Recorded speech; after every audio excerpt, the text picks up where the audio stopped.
Assalamualaikum warahmatullahi wabarakatuh.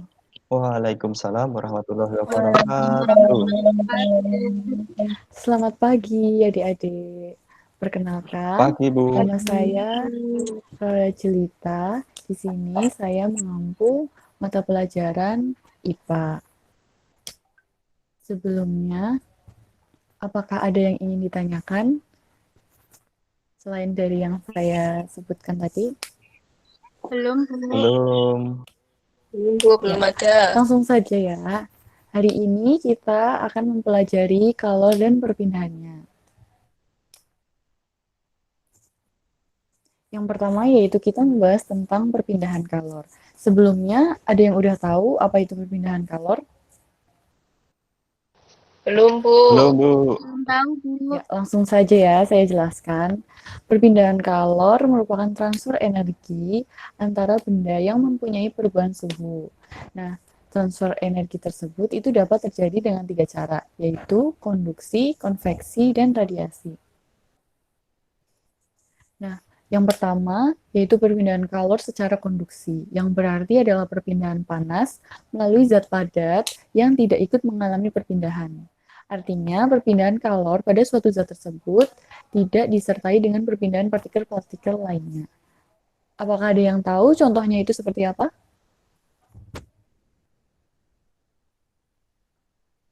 Adik-adik, ada yang tahu contohnya seperti apa? Belum tahu, Bu. Baik, saya beritahu ya. Contohnya itu seperti saat tutup panci menjadi panas saat dipakai untuk menutup rebusan air. Karena panasnya itu berpindah dari eh, panci ke tutup panci karena tutup panci menyentuh pancinya tersebut. Kemudian next. Yang selanjutnya yaitu perpindahan kalor secara konveksi. Berarti perpindahan panas melalui aliran yang zat perantaranya itu ikut berubah. Nah, konveksi ini biasanya terjadi pada zat cair dan gas. Contohnya sendiri adalah gerakan naik dan turun air ketika dipanaskan. Bisa dipahami adik-adik? Insya Allah bisa, Bisa, Bu. Bu. Ketika kalian merebus itu nanti gerakannya naik turun ya airnya. Kemudian yang selanjutnya adalah perpindahan kalor secara radiasi. Nah, perpindahan kalor secara radiasi ini berarti panas tanpa zat perantara. Contohnya, ada yang tahu? Saat menjemur pakaian, Bu. Ya, betul sekali. Nah, panas matahari itu kan sampai ke bumi, walaupun melalui ruang hampa. Ruang hampa itu kan berarti tidak ada media ya. Kemudian baru masuk ke atmosfer. Nah, dan tetap terasa ya di kita panasnya itu gimana, sampai bisa buat menyemur baju dan lain-lain. Nah, untuk sekarang ini, sampai sini saja materi yang dapat saya jelaskan. Kita lanjut materi perpindahan kalor ini di minggu selanjutnya ya. Terima kasih. Wassalamualaikum warahmatullahi wabarakatuh. Waalaikumsalam Waalaikumsalam warahmatullahi warahmatullahi wabarakatuh. wabarakatuh.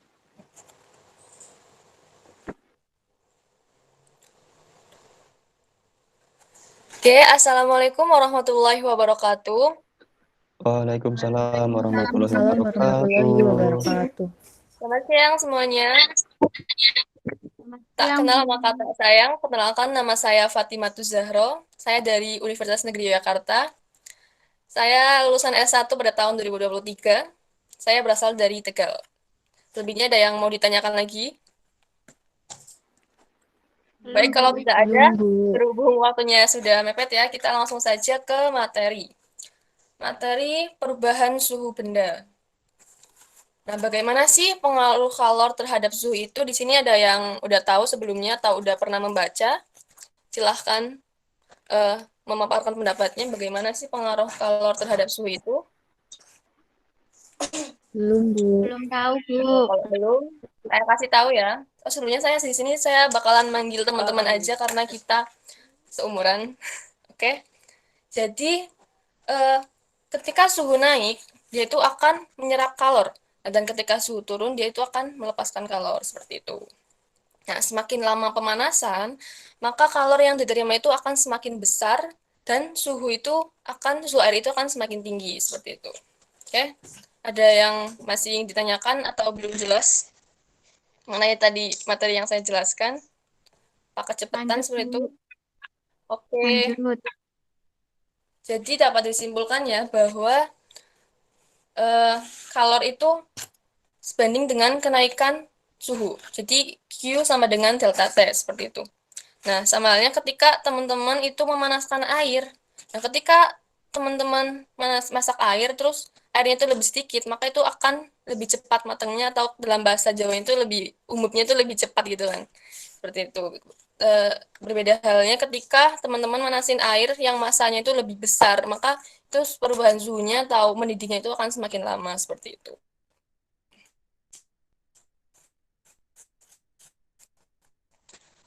Oke, mungkin itu saja ya materi dari saya. Untuk mengetes pemahaman teman-teman, teman-teman bisa buka My Quiz.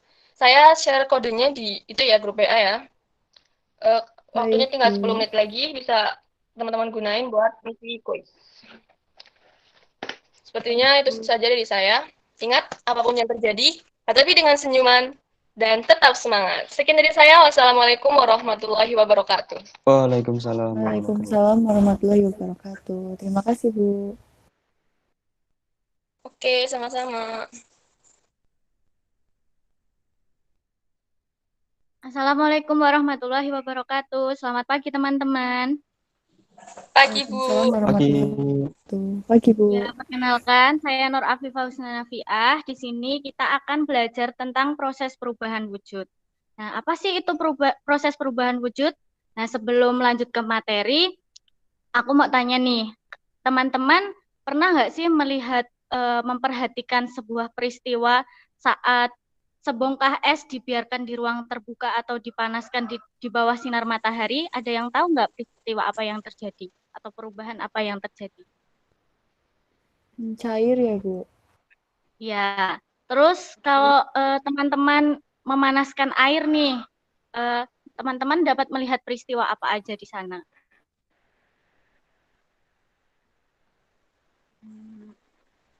Itu Bu ada uapnya Bu. Oh iya, benar sekali. Ya, itu dari kedua peristiwa itu merupakan contoh dari perubahan wujud ya. Oke, selanjutnya.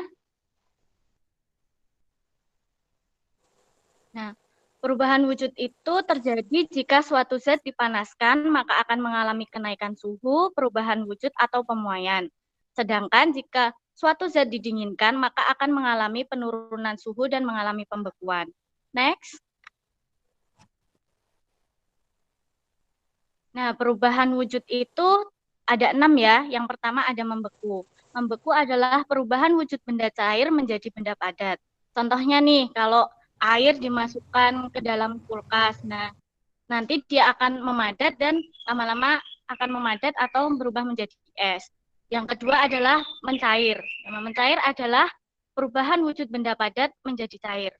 Nah, contohnya tadi seperti es yang dibiarkan di tempat terbuka atau saat teman-teman memanaskan lilin atau membakar lilin atau memanaskan mentega ya. Nah, dari dua peristiwa itu mengalami kenaikan suhu saat suatu zat itu mencair dan akan mengalami penurunan suhu saat zat itu membeku. Selanjutnya ada perubahan wujud yaitu menyublim. Menyublim adalah perubahan wujud benda padat menjadi benda gas. Contohnya nih, kalau teman-teman menaruh atau meletakkan kamper di dalam lemari, setelah beberapa minggu kalian akan mencium aroma dari kamper itu. Nah, selanjutnya ada proses menguap. Menguap adalah perubahan wujud benda cair ke uap atau gas, seperti yang dicontohkan di awal saat teman-teman memanaskan air.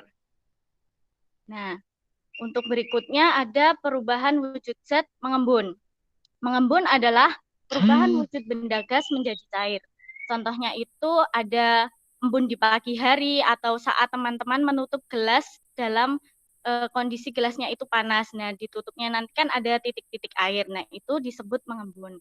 Yang selanjutnya adalah perubahan wujud zat mengkristal. Nah, mengkristal adalah perubahan wujud benda gas menjadi padat. Contohnya itu berubahnya uap menjadi salju. Oke, sampai di sini cukup sekian ya. Nanti kalau ada pertanyaan bisa ditanyakan di WA Group. Sekian dari saya, apabila ada kurang dan lebihnya mohon maaf. Wassalamualaikum warahmatullahi wabarakatuh. Baik. Waalaikumsalam warahmatullahi wabarakatuh. Terima kasih, Bu. Sebelumnya, Assalamualaikum warahmatullahi wabarakatuh. Waalaikumsalam warahmatullahi Waalaikumsalam wabarakatuh. warahmatullahi wabarakatuh. Gimana kabarnya hari ini, teman-teman? Alhamdulillah sehat, Bu. Baik, Bu. Ya, sebelumnya nama saya Arun Sari.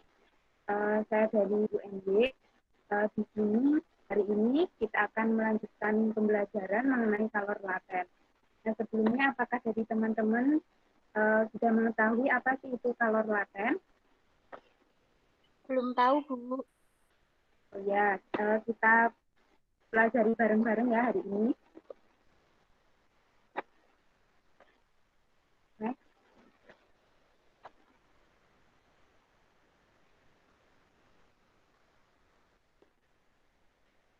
Nah, jadi kalor laten itu diartikan sebagai kalor yang diperlukan oleh 1 kg zat untuk berubah wujud seperti yang sudah dipelajari minggu lalu ya mengenai perubahan wujud ada 6. Nah, di sini kalor laten itu merupakan kalor yang dibutuhkan untuk mengubah wujud dari suatu zat menuju zat lain.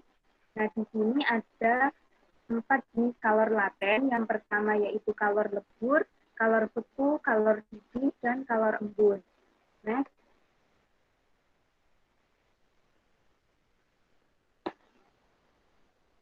Yang pertama kalor uap, yaitu kalor yang diperlukan 1 kg zat untuk merubah wujud dari cair menjadi gas. Dirumuskan menggunakan rumus Q sama dengan M kali LU.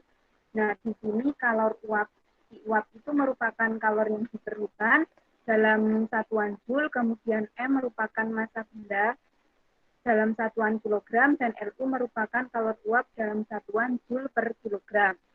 Next.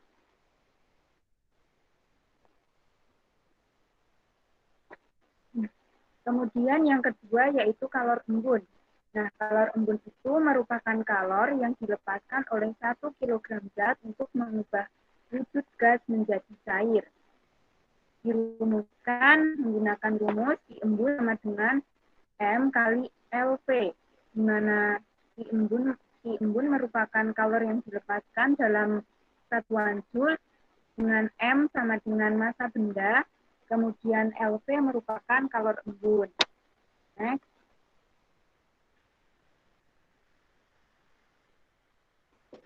Kemudian yang ketiga yaitu kalor lebur. Nah, kalor lebur itu merupakan kalor yang diperlukan oleh 1 kg zat untuk merubah wujud padat menjadi cair, di mana rumusnya Q lebur sama dengan M kali LF, di mana Q lebur merupakan kalor yang diperlukan, M merupakan massa benda, dan LF merupakan kalor lebur dari wujud benda itu sendiri. Kemudian lanjut. Dan yang terakhir merupakan kalor beku. Nah, kalor beku itu merupakan kalor yang dilepaskan 1 kg zat untuk merubah wujud dari cair menjadi padat, di mana rumusnya Q beku sama dengan M kali LF, di mana Q kalor yang diperlukan, M merupakan massa benda, dan LF kalor beku dalam satuan joule per kilogram. Nah, di sini dari hari ini, pembelajaran hari ini cukup sekian ya. Sebelum mengakhiri, saya ingin mereview. Jadi kalor laten itu ada berapa ya teman-teman? 4, Bu. Ada 4, 4, Bu. 4. Ada yang bisa menyebutkan? Nanti saya beri tambahan nilai kalau ada yang bisa menyebutkan.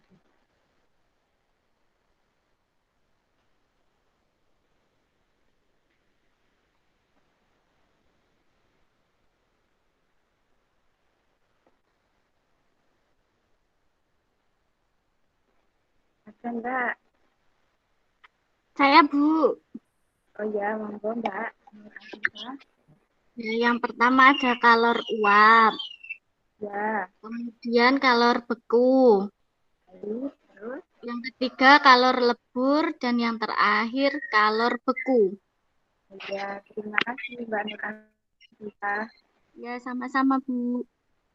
Pembelajaran hari ini dicukupkan ya. Minggu depan akan diadakan kuis. Mohon dipelajari lebih lanjut. Sekian dari saya. Wassalamualaikum warahmatullahi wabarakatuh.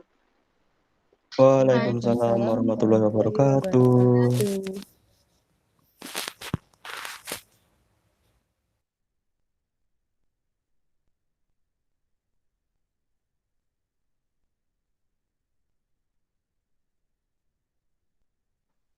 Oke, bismillahirrahmanirrahim. Assalamualaikum warahmatullahi wabarakatuh. Waalaikumsalam warahmatullahi wabarakatuh.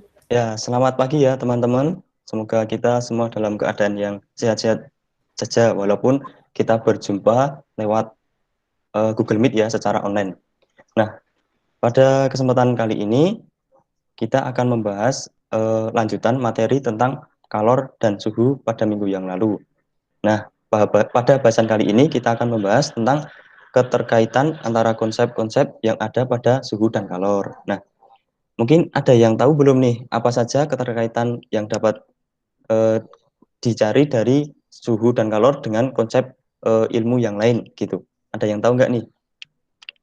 Belum, Mbak. Mbak. Oke, kalau belum kita lanjutkan ya. Nah, pada keterkaitan yang pertama ini ada keterkaitan di bidang fisika dan juga di bidang biologi. Nah, pada bidang fisikanya itu yaitu tentang perpindahan kalor dan biologi tentang mekanisme pada menjaga suhu tubuh. Kita tahu ya ketika kita berada di lingkungan yang ber-AC, nah itu kita terasa dingin. Nah, itu merupakan salah satu fenomena konveksi yang dirasakan pada tubuh kita.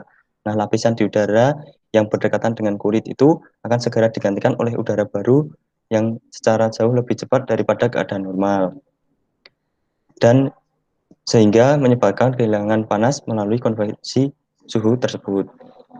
Selain itu, kita juga dapat melihat contoh pada suhu tubuh hewan. Nah, suhu tubuh hewan, beberapa suhu tubuh hewan itu dipengaruhi oleh suhu lingkungan luarnya. Nah, begitu. Untuk selanjutnya, itu juga ada keterkaitan suhu dan kalor terkait bidang biologi yaitu fotosintesis.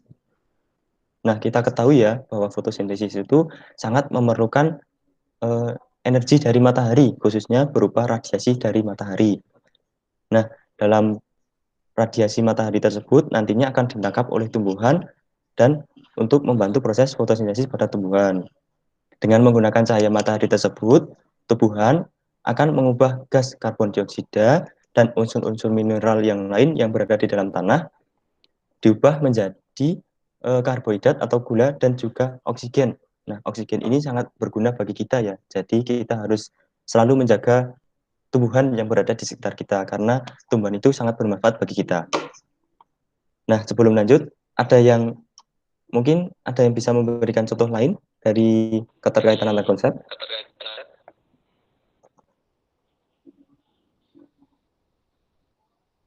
Ada nggak nih? Belum ada, Pak. Oke, kalau belum kita lanjutkan. Nah, selain itu, perubahan wujud zat karena suhu dan kalor juga berkaitan dengan termoregulasi. Ya, dapat kita lihat secara langsung ya, ketika kita berolahraga atau melakukan aktivitas yang berat, tubuh kita akan berkeringat.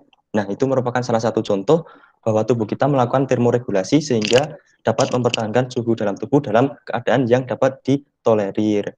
Selain dalam kondisi yang panas, ketika dalam kondisi yang dingin, suhu tubuh itu juga akan mengalami termoregulasi dengan cara menggigil. Nah, kita kalau saat kedinginan itu menggigil ya, itu salah satu cara bagi tubuh untuk menghasilkan panas.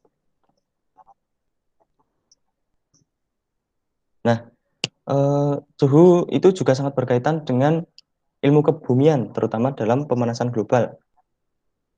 Kita ketahui bahwa dampak pencemaran lingkungan yang semakin tinggi mengakibatkan banyak karbon dioksida ataupun zat-zat yang lain yang dapat mengakibatkan efek rumah kaca. Hal tersebut dapat meningkatkan pemanasan global yang ada pada bumi ini. Terutama kan itu suhu dari panas dari matahari akan sampai ke bumi, dipantulkan ke atmosfer, dan dalam atmosfer itu ada lapisan ozon, tapi banyak CO2 dan zat yang lain. Itu akan memantul kembali ke bumi sehingga suhu di bumi itu akan panas. Begitu.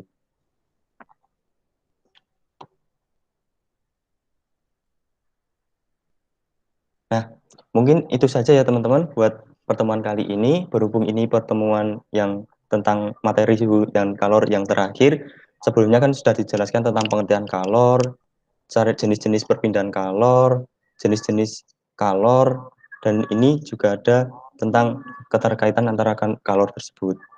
Untuk minggu depan kita akan adakan ujian kompetensi untuk menguji pemahaman teman-teman semua. Begitu. Apakah bisa dipahami? Pak, bisa. Siap, bisa Siap, Pak. Pak. Apakah ada pertanyaan? Belum, Pak. Uji Oke. kompetensi nanti via apa, Kalau Pak? oh iya, nanti kita melakukan ujian via seperti kuis, nanti bakal ada kejutan gitu. Jadi ditunggu saja, dipersiapkan. Oke. Kita cukupkan ya. Baik, Pak. Oke. Wassalamualaikum warahmatullahi wabarakatuh. Waalaikumsalam Waalaikumsalam warahmatullahi warahmatullahi wabarakatuh. wabarakatuh. Terima kasih, Pak. Terima kasih, Terima kasih, Pak Pak. Denny. Thank you.